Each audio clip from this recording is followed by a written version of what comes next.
On the morning of her 62nd birthday, Eleanor Hayes woke up with a warmth in her chest that she hadn't felt in years. The Ohio winter was biting outside, but inside her modest home, it was cozy quiet, yes, but filled with the hopeful hush of anticipation. She moved a little slower these days, but that didn't stop her from picking out her favorite powder blue sweater, the one with delicate pearl buttons she only wore on special occasions. She even styled her silver-streaked hair in soft curls, just the way Andrew had always liked when he was a boy. Today, she told herself, would be different. Her only son had called the night before and promised to stop by. "Be ready by noon," he'd said, his voice brisk but kind. "I've made lunch reservations, just you and me." Just those words had been enough to light something inside her that had long since dimmed. By 11:45, Eleanor had already set out 2 coffee cups on the counter, just in case he wanted a quick sip before they left. On the stove, the scent of cinnamon toast lingered, a small indulgence. She checked the mirror once more, smoothing the wrinkles near her collar, and smiled at her reflection. A mother's smile, full of pride, of patience, of deep and endless love. At exactly noon, the doorbell rang. Eleanor's heart skipped. She opened the door to see Andrew standing there, a thin smile on his face, holding a plastic-wrapped bouquet from the grocery store. The kind with slightly wilted carnations and a few sprigs of baby's breath. She welcomed him in, but he barely stepped across the threshold. "Happy birthday, Mom," he said quickly. "Come on, we're going to be late." Eleanor hesitated. "Oh, you don't want to come in for a bit? I made coffee." "We really should get going," he replied, already turning back toward his car. Something about his tone made her pause, but she followed anyway. She still believed in him. The car ride was quiet, the air heavy with unspoken things. Instead of driving toward the city or one of the quaint cafes they used to visit, Andrew turned down an unfamiliar road lined with tall, bare trees. "Where are we going?" she asked. "You'll see." And then, just beyond a bend in the road, the sign appeared. Willow Pines Senior Living Facility. Eleanor blinked. "What is this?" Andrew cleared his throat, eyes fixed on the road. "Mom, we need to talk. You've been forgetting things. Leaving the stove on, misplacing bills. It's not safe anymore." "What are you talking about?" she snapped, stunned. "I found this place. It's good. Safe. You'll have friends. Staff to look after you." "You're kidding," she cut in, her voice trembling. "Today? You brought me here today?" Andrew didn't respond. Instead, he parked and stepped out of the car. He opened the trunk.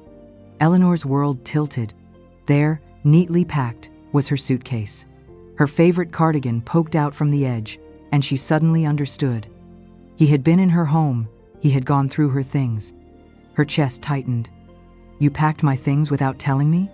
He sighed, not meeting her eyes. "Please don't make this harder than it has to be." She didn't speak. Couldn't. Her voice had caught somewhere between heartbreak and disbelief. As he walked toward the entrance, gesturing for her to follow, Eleanor sat frozen in her seat, her hands clenched into fists on her lap. The day she had dreamed would be filled with love, laughter, and a slice of her favorite lemon cake had become the day her only son quietly discarded her. And in that moment, beneath the pale winter sun, Eleanor Hayes knew one thing for certain. She had never felt so utterly alone. Willow Pines was not what Eleanor had imagined growing old would look like. The walls were painted a dull beige, the windows too small, and the scent of disinfectant clung to everything like a second skin. Her room, if it could be called, that was bare, functional, and silent. Just a bed, a chair, and a window that faced nothing but a brick wall. In those first days, Eleanor waited for Andrew to call, to visit, to say something that would make it all feel like a misunderstanding. But the silence was louder than any apology. The truth revealed itself not in shouting, but in the quiet absences. Her phone, disconnected. The staff told her Andrew had said she found it confusing. Her wallet and identification? Secured, they explained, tucked away in the administrator's office per her son's instructions. When she asked to check her bank balance or contact her old neighbor, she was told gently, with a smile too wide to trust, You don't need to worry about those things anymore. Eleanor felt herself shrinking, not physically, but invisibly. No one asked who she had once been, what she had done, or what she still dreamed of. They called her Sweetie and Han, offered soft food and crossword puzzles, and assumed she was just another woman slipping into confusion. But Eleanor remembered everything. She remembered working double shifts to afford Andrew's braces.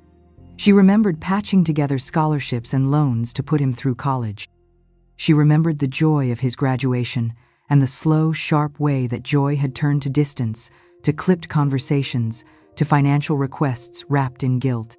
She saw now what she hadn't allowed herself to admit. Andrew hadn't brought her here out of concern. He'd done it out of calculation. And while he thought he had stripped her of her autonomy, Eleanor was already planning. She didn't rage, she didn't scream. Instead, she waited quiet, patient, burning. And then, the universe sent her a spark. It came in the form of Maya, a young nurse in her early 20s, with braided hair and kind, attentive eyes. Maya treated Eleanor not like a patient, but like a person. One evening, while checking her vitals, Maya whispered, "You don't belong here. I can see it." Eleanor's eyes welled. No one had seen her in weeks. Later that night, Maya returned, slipping a folded piece of paper into Eleanor's hand. "We found this in the room of a man who passed away. No family to claim it. I thought, maybe you'd want to check it." It was a lottery ticket, crumpled, faded, dated 2 weeks earlier. At first, Eleanor laughed, a dry, disbelieving chuckle. What good would it do? But curiosity is a stubborn thing. That night, while the hallway quieted and the others slept, she slipped into the computer room and typed the numbers into a lottery results page. Her heart stalled. She checked again. And again. 25 million. Her breath caught in her throat. Her fingers trembled over the keys. The world didn't spin, it stilled, a stillness that came not from peace, but from the sudden, shattering realization that life had just offered her a key to freedom. She printed the confirmation, folded it tight, and slipped it beneath the lining of her mattress. Andrew had underestimated her. Everyone had. But Eleanor Hayes had just become the most quietly powerful woman in that entire building, and no one saw it coming. And now, she would decide what came next. Eleanor didn't leave Willow Pines in a dramatic blaze of fury or loud protest. She left in silence before dawn, before the staff changed shifts, before the world had a chance to wake up and stop her. By her side was Lucas, a discreet and remarkably composed attorney Maya had quietly connected her with. He was young, sharp-eyed, and understood without her needing to explain twice. In the weeks after Eleanor's lottery win, Lucas had worked swiftly and silently, building a new identity for her, establishing a blind trust fund to protect her winnings, and locating a property in rural Tennessee where anonymity was a guarantee, not a request. Eleanor Hayes, as the world had known her, vanished. And in her place emerged Ellen Hartley, a retired schoolteacher, widowed, with no children, seeking peace in a quiet town. The new home was modest, a brick cottage surrounded by acres of whispering trees and distant hills.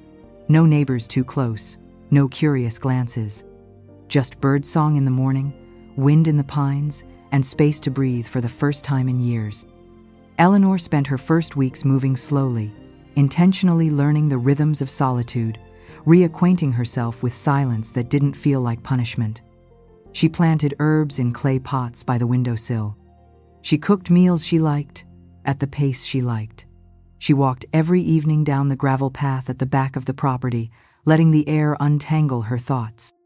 And yet, peace was not instant. Beneath the surface, questions stirred like silt in a riverbed. She found herself going through old folders Lucas had helped recover before the escape: financial documents, medical forms, handwritten letters tucked inside birthday cards she had kept for sentiment's sake. What began as nostalgia soon turned to unease. The numbers didn't add up. There were bank transactions from years ago Eleanor didn't remember approving, signatures that looked a little too neat. Personal loans, tax filings, even credit line some in her name, others tied to an old business she and her late husband had started long ago. Forged, stolen, layer upon layer of deceit. The truth clawed its way up slowly, painfully, until Eleanor could no longer deny it. Andrew had been siphoning her identity for years, lying, forging, manipulating, hiding behind the veil of family. And perhaps the cruelest part of it all was what came next. In one of the older envelopes marked with her husband's name, she found a hospital certificate. It wasn't Andrew's birth certificate, it was a guardianship order. Andrew had never been her biological son. He was the child of her husband and another woman. A woman Eleanor had never met, whose name barely registered in the recesses of family conversations long gone. That woman had died young, and her husband, grieving, afraid, had brought the child home. They never told Eleanor the full truth. Or perhaps they had, and she'd chosen not to see it, because the boy needed a mother, and she needed a purpose. All these years, Eleanor had built her life around a love that was never rooted in biology, but had always felt real. And now, she wasn't sure what had ever been true. The pain wasn't just in the betrayal, was in the crumbling of identity. Of the story, she had told herself every day that she was a mother, that her sacrifices mattered, that love, true, selfless love, was enough to make someone stay. But Andrew hadn't just left. He had orchestrated her erasure. And yet, Eleanor did not fall apart. The grief was vast, yes, but so was her strength. This was her turning point, not into bitterness, but into clarity. Love, she realized, may be given freely. But trust? That would never be blind again. And from this place of reckoning, a new Eleanor, wiser, unshaken, began to rise. Eleanor had every reason to collapse under the weight of betrayal. But she didn't. The woman who once sat silent in a dim nursing home room was gone. In her place stood someone sharper, steadier, and no longer afraid to fight back. Her first act was quiet but deliberate, opening a fireproof lockbox and organizing every suspicious document she had uncovered. Forged signatures, unauthorized loans, real estate filings with her name attached but no recollection of signing, tax records riddled with fabricated figures. It was a web of deceit, and Andrew was the spider. With Lucas's help, Eleanor compiled the evidence meticulously. Every item was dated, labeled, and scanned into a digital archive. And when the time felt right, she mailed an unmarked package to the Department of Justice. No return address, no letter, just the truth. But Eleanor wasn't done. She took a portion of her hidden wealth and did something that came not from revenge but from purpose. She founded the Eleanor Foundation. The organization would provide legal and financial advocacy for the elderly, especially those who, like her, had been manipulated by the very people meant to protect them. Within months, the foundation launched hotlines, pro bono legal services, and public awareness campaigns. Elder abuse was no longer a silent epidemic, it now had a voice and a face.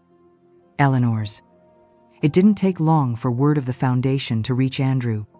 The moment he realized his mother was not only alive but active, funded, and vocally panicked. His response was bold, calculated, and cruel.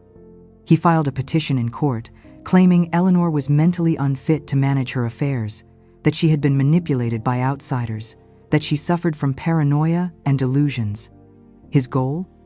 To seize legal control of her assets, silence her foundation, and erase her all over again, this time with the court's help. But Eleanor was ready. When she arrived at the courthouse, she was composed and elegant in a navy coat, her silver hair neatly pinned, a quiet fire behind her eyes. Her team presented certified psychiatric evaluations, confirming her mental soundness. They offered financial records, showing her careful management of funds and charitable investments. Witnesses, including Maya, the nurse who had sparked it all, testified to her lucidity, her resilience, her quiet strength. And then Eleanor took the stand. Her voice didn't shake, her hands didn't tremble.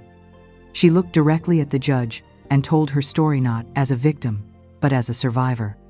She spoke of being abandoned on her birthday, of being locked away while her life was picked apart, of discovering that the boy she had loved as a son had not only betrayed her but had never truly been hers to begin with. She didn't ask for pity. She asked to be heard. And she was. When the ruling came, the courtroom held its breath. "The court finds no evidence of mental incompetence," the judge announced. "Mrs. Eleanor Hartley is fully capable of managing her financial and personal affairs. The petition is dismissed in its entirety." Eleanor had won not just her autonomy, but her dignity. She didn't celebrate. She didn't gloat.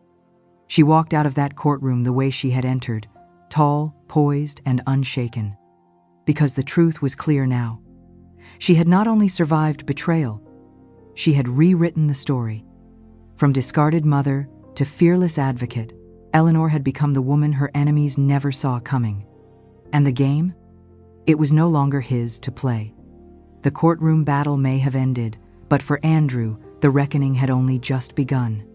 News of the failed petition spread quickly, first through whispers in legal circles, then across news outlets, and finally into the hands of federal investigators.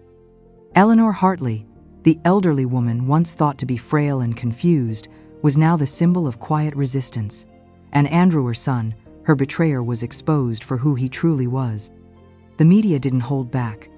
Headlines branded him a manipulator, a fraudster, a man who tried to declare his own mother unfit in a desperate attempt to seize her wealth.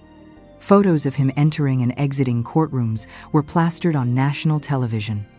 Anonymous tips began pouring in. Former business associates, financial contacts, even distant relatives came forward with stories of deception and unethical behavior.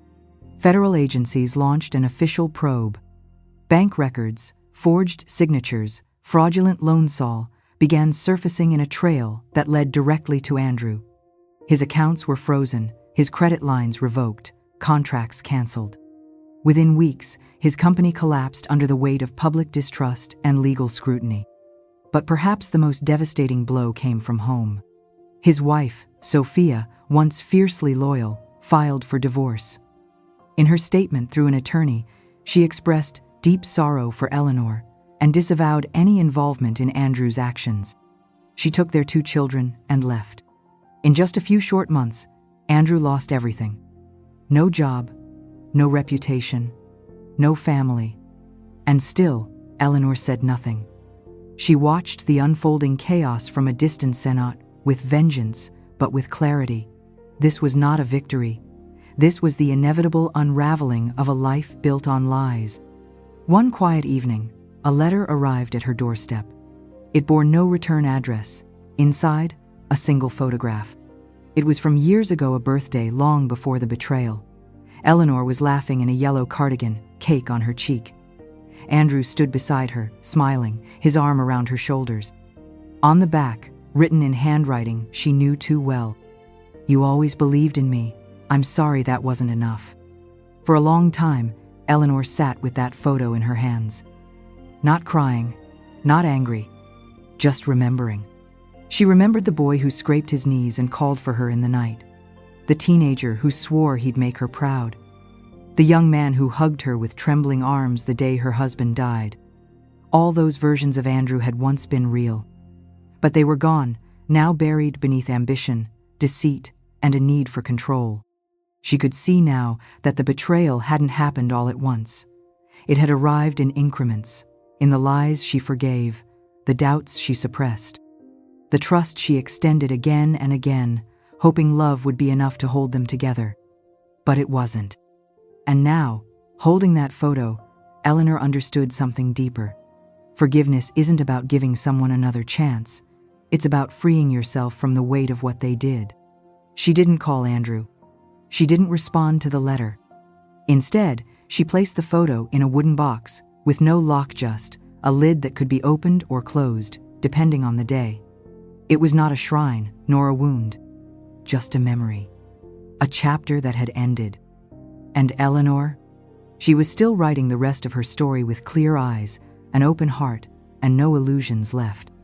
Time did not erase Eleanor Hartley's wounds, but it carved from them something far more enduring: purpose. No longer hidden behind the walls of willow pines or confined by someone else's narrative, Eleanor stepped into the world as a woman transformed. The headlines may have begun with the lottery, but what people remembered was not the money. It was the dignity she reclaimed when everyone expected her to disappear. Her story echoed far beyond Tennessee. Advocacy groups began inviting her to speak. Libraries, senior centers, women's circles everywhere she went. People listened. Not because she was rich, but because she had survived what so many feared, being discarded by the very people they loved most. Eleanor didn't speak with bitterness. She spoke with resolve. She told her story not as a cautionary tale, but as a call to arms. She reminded people young and old that age is not the end of agency, that silence is not the measure of grace, and that one's voice, no matter how weathered, is never less than powerful. The Eleanor Foundation grew beyond anyone's expectations. With the support of pro bono lawyers, social workers, and donors inspired by her resilience, the foundation began partnering with care facilities, offering legal education and emergency support for elders at risk of financial abuse. It launched a 24/7 hotline, created workshops, built a network of trust in a world that had long overlooked the vulnerable. And then came the moment she'd never imagined. She returned to Willow Pines, not through the side entrance as a forgotten patient, but through the front door as the keynote guest of their reopening celebration. The lobby had been renovated. The lights were warm. The air smelled of fresh paint and brewed coffee, not bleach and silence. Staff members gathered, some teary-eyed, some standing taller just to be in her presence. Maya, the young nurse, who had once handed her a forgotten lottery ticket, was now director of community outreach. They embraced as old friends do, no words, only the weight of shared history. Later that day, Eleanor stood in the newly built activities room, where sunlight streamed through wide windows and books lined the shelves. Rows of residents and staff filled the chairs before her. Cameras clicked, microphones extended. And yet the room fell silent when she began to speak. "I came here once before," she said, her voice steady. "Not by choice, but by force. I was silenced, isolated, and told my story was over." She paused. "But here's what I've learned. When others try to write your ending, it's not because they know your worth, it's because they fear it. And so, I took back the pen. I rewrote my ending with my own voice." Applause rose first, gentle, then roaring. She smiled, humbled and radiant, not by revenge, but by release. After the event, Eleanor sat quietly in the garden behind the facility, watching autumn leaves tumble in the breeze. No cameras, no spotlight, just her and the wind. She reached into her coat and pulled out a notebook, the same one she had used to draft her first legal plan with Lucas. Now, its pages were filled with letters she had written to strangers who became her lifeline. To Maya, to Lucas, to herself. She flipped to the last page and wrote one final line. "They tried to end my story with silence. I chose to answer with truth." And with that, she closed the notebook, stood, and walked forward, not to escape her past, but to step fully into the life she had rewritten with fierce grace and unshakable strength. Because Eleanor Hartley was no longer invisible. She was unforgettable.